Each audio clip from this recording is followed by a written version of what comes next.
Dr. Diabolical's Cliffhanger is the custom B&M dive coaster that opened up at Six Flags Fiesta Texas in 2022. It's located in the Crack Axle Canyon section of the park, right next to Iron Rattler and Roadrunner Express. All they had to do was clear out one of the park's theaters, and in its space were able to craft a 150-foot tall dive coaster with a top speed of 60 miles per hour, 2 inversions, 2 drops, and it reshaped the entire feel of this land. And this ride was a big deal when it made its debut. It was the first time that Six Flags had worked with B&M since X-Flight back in 2012, so 10 years. It was also the first dive coaster in the Six Flags chain. And honestly, I would be shocked if it was the last. I know for years people have been saying how much they want one at Magic Mountain and how that'd be a perfect fit to eventually replace Viper. But in many ways, Fiesta Texas is kind of the prototype park in the Six Flags chain. They get a lot of firsts before they show up at other parks. This includes the first ever SNS 4D free spin, as well as most recently, the first Skyline Attractions Pescetti Bowl coaster, Kid Flash Cosmic Coaster. So in that regard, this attraction is already very cool, but what really sells this ride is the story and theme that has been crafted around it. I think this is by far the best themed thrill coaster in the Six Flags chain. And I have to specify thrill coaster because when all the effects are working on the Dark Knight coasters, those are really well done. The ride's storyline is centered around Dr. Diabolical, an evil mastermind who set out to build this massive machine to terrify the world.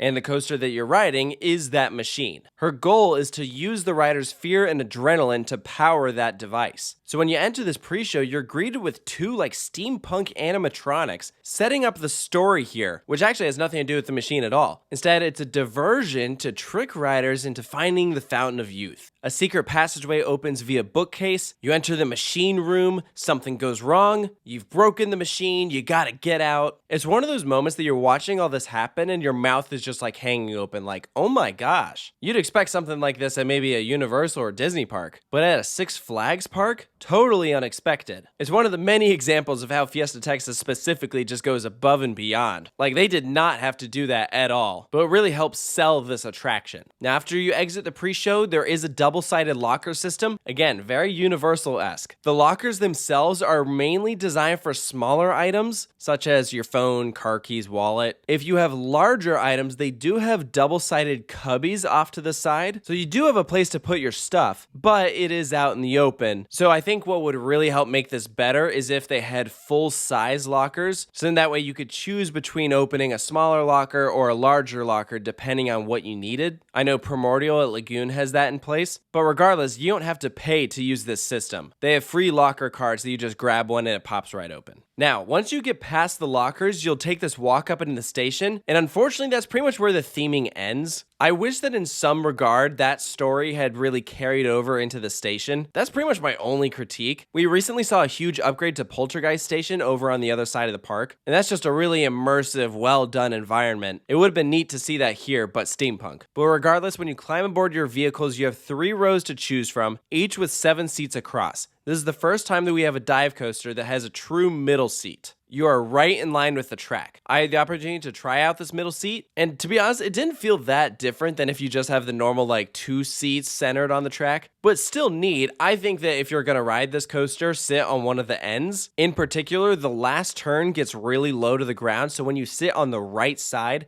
it's kind of crazy how close you are. In terms of restraints, we're looking at these flexible vests. That's a characteristic of the newer dive coasters such as Emperor, Valraven, Yukon Striker. They do have some give to them, so it's not as restrictive as B&M's original vest restraints that debuted on their wing coasters. But overall, I still do prefer the original restraints that came on the dive coasters because I feel like it allows for more airtime. But with that restraint, there was more potential for headbanging, so I understand wanting the vests instead. As the gates open, you'll start up your lift hill, and when you crest over the top, you have one of the best views in the entire park. And you have some time to take in that view as you turn to the right, facing the water park, and that's when you'll slow and crawl over, lock into this little chain, tilting you down, facing a 95-degree drop. So that does make this currently the world's steepest dive coaster. Now, when Iron Menace debuts at Dorney Park, it will tie the record that also has a 95-degree drop, but this did it first. And I was really intrigued to see how this would feel because I'd never done a beyond vertical drop on a B&M before. No one had. And I mean, that 5 degrees does make a difference, but really only if you're like super in tune with that sort of thing. In reality, it's not that big of a difference than if you're to do another dive coaster that just has a traditional vertical drop. But it's still nice. It has good airtime as you're pulled over, being forced all the way down to the ground. I've heard some people say they like this dive coaster so much because of how intense it is at the bottom of that drop. If there is a downside though, it is relatively shaky at the bottom here. I was kind of surprised by it because typically dive coasters are some of the smoothest rides that B&M has ever built. And yet this one had a shake to it. I'm not sure if that would be because of something that happened during construction or something with the ground or the footers, possibly the trains. I did notice that the more riders you had in the vehicle, the less shaky it got, which makes sense. You're adding weight to it. It's also what helps the ride run faster. You're thrown straight up at the sky, rotating into an Immelman. That's the usual same element we get after the drop on every dive coaster. But Dr. Diabolical then throws you into a 0G roll. And I was expecting this element to be a nice smooth rotation, and unfortunately, it just has some serious jolts to it. Like you start to rotate, and then as you're upside down coming out of it, it just has this crazy jolt side to side, and it continues as you rise into the mid-course brake run. It's actually moments like that made me glad that they went with the vest restraints instead of the over-the-shoulders, because I feel like that would definitely be a moment that would cause riders to say, ow, I hit my head. But you have some time to take a breather here at the mid-course. Actually, I think that you have too much time here to take a breather. This mid-course really slows you down so much that it kills all of your speed, and you're just sitting up there waiting to take this next element. I wish that those brakes didn't kick in as hard so you actually had some more momentum to complete the second half. Instead, it kind of crawls through the second half. Like, unless you're in the back row, you're not really going to feel the second drop at all. In the back, there's a little pull, but nowhere near as much if the brakes didn't hit as hard. From here, you have a helix, an airtime hill, and another helix. That shuffle will continue as you go through these elements. And to be honest, the airtime hill in between didn't really do anything for me, which is a shame because profiling-wise, you look at it and you're like, wow, that should really send riders up out of their seat. But I think it goes back to, I just don't feel like the train is going fast enough through it. Or maybe it's the vest just being more restrictive, but I was definitely hoping for more at this moment. I did like that last turn though, as I mentioned earlier. Being that close to the ground is pretty crazy, and that's what sends you into the brake run. So like pretty much every dive coaster out there, it is a shorter ride experience, 2,501 feet of track. But out of all the dive coasters I've ridden, which I think I'm at about 10 at this point, I do think this was the shakiest one I'd experienced. Which obviously is a shame, but it wasn't so much that the ride was like super uncomfortable or anything. It's just kind of annoying, right? When you've ridden so many dive coasters, you know how it's supposed to feel. It's kind of sad when you ride one that doesn't feel that way.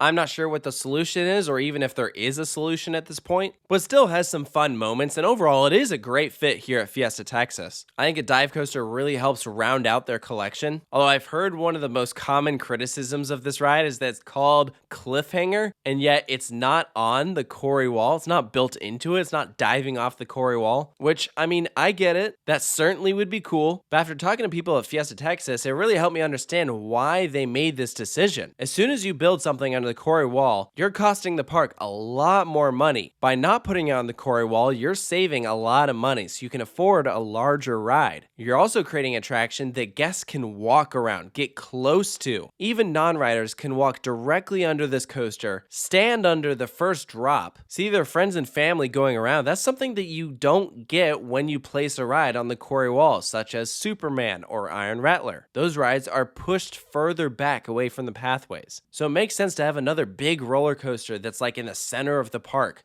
So let's talk final scores. I'm giving Dr. Diabolical's Cliffhanger a 7 out of 10. I think what's holding it back for me is obviously the ride is not as smooth as it could be, and I wish that the second half was better than it currently is. Because honestly, the ride's pacing is kind of all over the place. As I've ridden more dive coasters, I found that my personal preference goes towards those without a mid-course brake run. So like my current favorite dive coaster is Emperor at SeaWorld San Diego, but that's just looking at the layout. If you want to talk theming, this is by far the best themed dive coaster in the US. It honestly reminds me more of the dive coasters over in Europe, such as Baron 1898 or Oblivion the Black Hole. And frankly, the reason why it's getting a score as high as a 7 is because of the theming. If it didn't have the pre-show and that story, then this would be a 6 or maybe even a 5.5. I think that detail and that vibe is what really makes this ride work. I think the color palette is beautiful, especially even the supports. The fact that the base of these is detailed as much as it is just wildly impressive. Again, something that Fiesta Texas did not have to do, but the fact that they did just shows their dedication for story and immersion. And at the end of the day, I do think that Dr. Diabolical's Cliffhanger is a big crowd pleaser. But as for my personal lineup in the park, I think I'd put it at the number 5 spot. My order would go Iron Rattler number 1, Wonder Woman number 2, Superman number 3, and Poltergeist number 4. So let me know down in the comments below what you think of Dr. Diabolical's Cliffhanger. If you agree with the points that I brought up, if you think there's anything I missed, be sure to let me know down below. If you're new to the channel, I'd love if you could check out other coaster reviews we've done, including rides from all around the world. They're all available in a playlist organized in alphabetical order. Please go check it out. Thank you so much for watching, and I'll see you next time.